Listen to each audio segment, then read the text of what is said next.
حاجات اللي اتعلمتها من العيشة في ألمانيا لمدة 10 سنين. اللي ما يعرفنيش أنا جيت ألمانيا من 10 سنين عشان أحضّر دكتوراه، فالحمد لله ربنا وفّقني وأخدت الدكتوراه، وكمان أخدت الجنسية الألمانية. فالفترة اللي فاتت دي كلّها، كل السنين دي طبعًا اتعلمت فيهم حاجات كتيرة جدًا، وشُفت أسباب كتيرة جدًا للعيشة في ألمانيا ممكن تخلّيك تكره الحياة هنا أو ممكن تخلّيك تحب الحياة هنا، وغالبًا هي نفس الأسباب، فعلى حسب ما أنت شايفها. فتعالوا مع بعض أقول لكم إيه هي الحاجات دي وندردش فيهم كده مع بعض. أول حاجة العيشة في ألمانيا هتخلّيك إنسان بارد نوعًا ما، فممكن تشوفها على إنها برود وممكن تشوفها على إنها تحكُّم في المشاعر. هتلاقي نفسك مشاعرك بتبرد، هتلاقي نفسك مش مندفع زي الأول. العصبية اللي كانت بتطلع في كل حاجة وعلى أي حاجة مش هتطلع هنا على أي حد، لإن ما هو ما فيش أي حد هنا يستحملك، فأكيد مش هتقدر تتعصب أصلًا على أي حد، وخصوصًا لو في عقاب وفي يعني consequences أنت اللي هتشيل مسؤوليتها.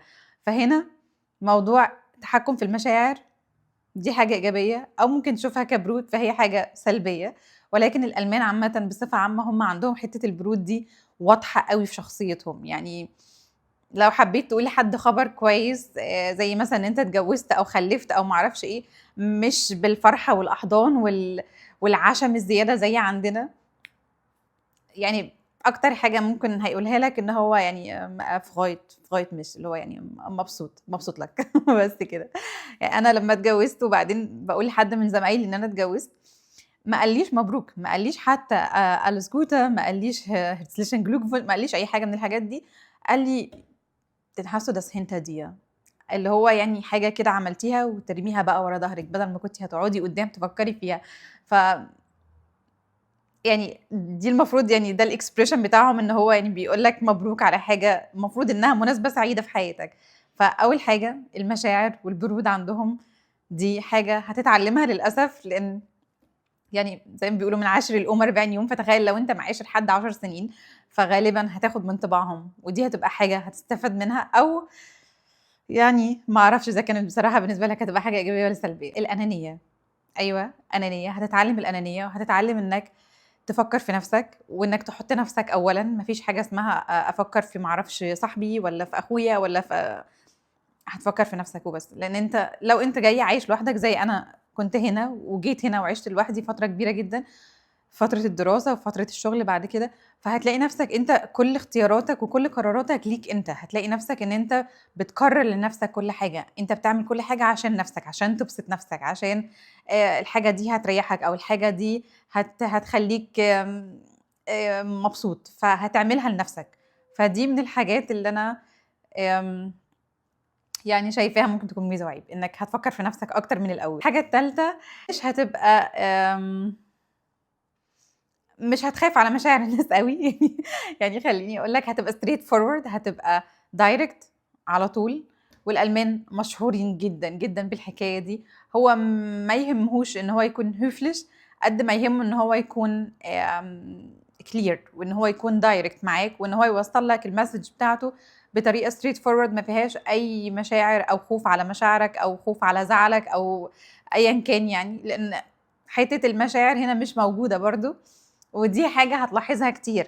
يعني لو بتتعامل مع أي حد مهما كان هو كان صديق أو كان يعني زميل في الشغل أو أيًا كان، وعايز يقول لك حاجة، لو حصل حاجة مثلًا هو عايز يعني ينتقدها، هيدّيها لك في وشّك. يعني مش هيقول لك أصل أنت إنسان ممتاز وبتعمل كل حاجة كويسة، بس الحتّة دي كانت فايتة لأ، لأ مش هيقول لك كده. هيقول لك على طول هنا es gibt einen Fehler، وإن هنا كان في مشكلة، وإن هنحلّها إزاي، وإزاي تعمل كده، وهيبتدي يعني فاهم، يفصّص الموضوع معاك، مش عشان هو عايز يهينك أو عشان يقلل منّك أو عشان يعني ينتقدك بشكل سلبي، ولكن عشان فعلًا هو عايز يحل المشكلة، هو اللي فارق له المشكلة مش أنت خالص.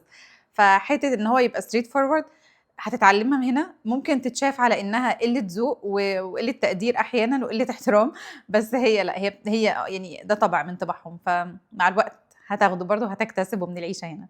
ألمانيا حتّة إن أنت تحترم كل الناس بمبالغة زيادة، زي عندنا مثلًا في مصر أو في بلادنا العربية، إنّك الناس بجد في مصر في منتهى الأدب. أنا أمّا بانزل مصر يعني اللي هو مش ده كتير شوية يعني هنا حتة الاحترام دي بتتعامل بأدب، في فرق إن أنت بتتعامل بأدب أو باحترام. بأدب إن أنت يعني بتتعامل بطريقة formal مع الناس كلّها سواء كبير، صغير، أيًا كان بقى راجل، ست، طفل، بتتعامل مع الناس كلّها بنفس على نفس المستوى، الناس كلّها سواسية عندك، تمام، ما بيفرقش بقى هو مين والّا بيعمل إيه الناس كلّها زي بعض.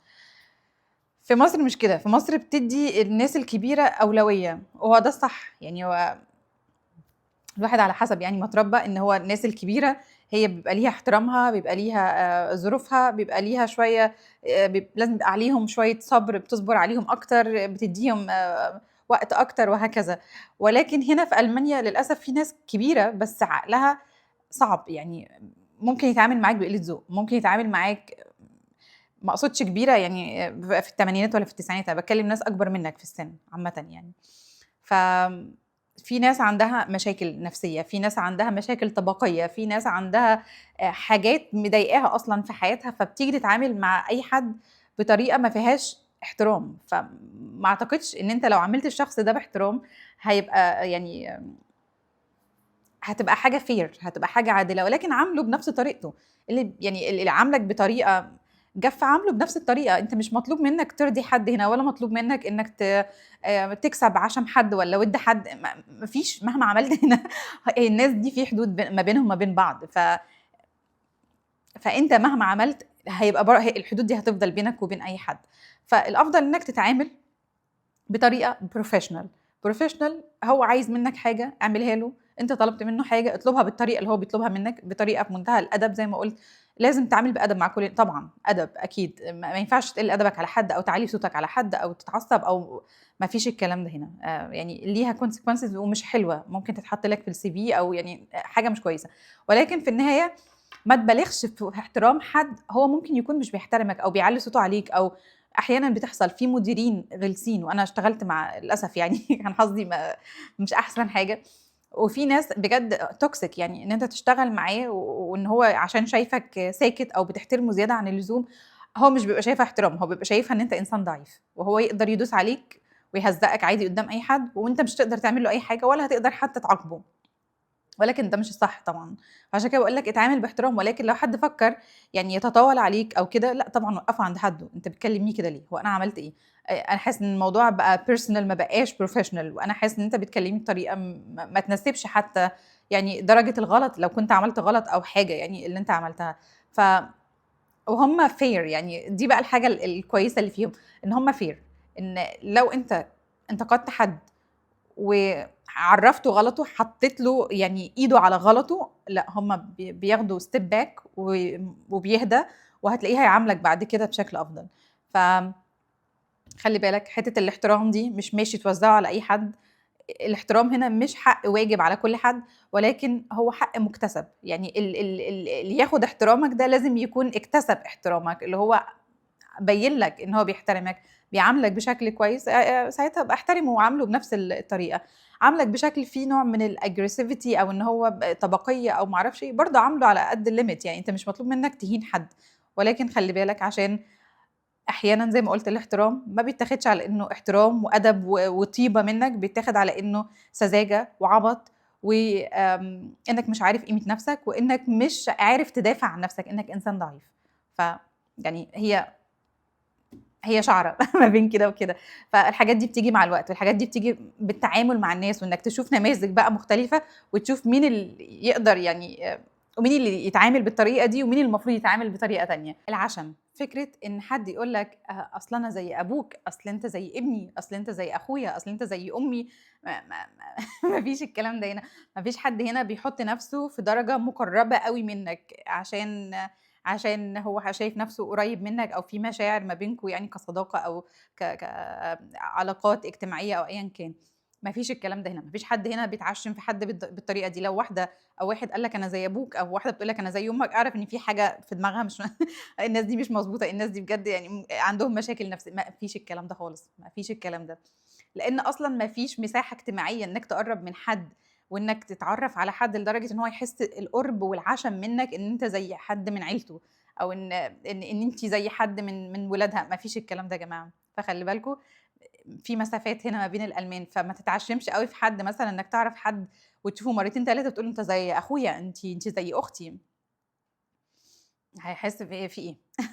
يعني حتى لو حد كان ارتبط بحد ألماني، فما بتقولش لأبو الشخص ده أو مامته، ما بتقولش بابا وماما، أو ما بتقولهمش مثلًا طنط وعمو، بتناديهم بأساميهم، يعني بأساميهم، ما فيش حتّة إن القرابة دي وإن أنت بقى عايز تبقى واحد من العيلة وما أعرفش إيه، لأ ما فيش الكلام ده.